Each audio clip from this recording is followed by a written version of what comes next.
Hey guys, hi, it's Naomi and today is pancake day.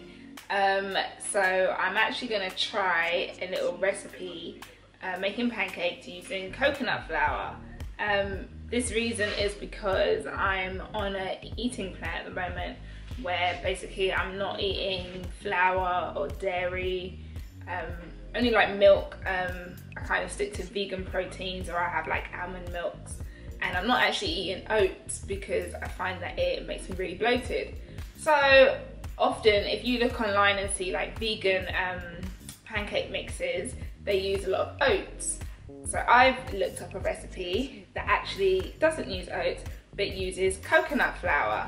So I'm going to give it a go. I've never tried it before. Apparently coconut flour can either go really right or really wrong because it can be dry as hell. But we're going to put this together and we're going to figure it out. So hopefully it tastes well because I'm hungry and it's breakfast time and it's pancake day. So happy pancake day, guys.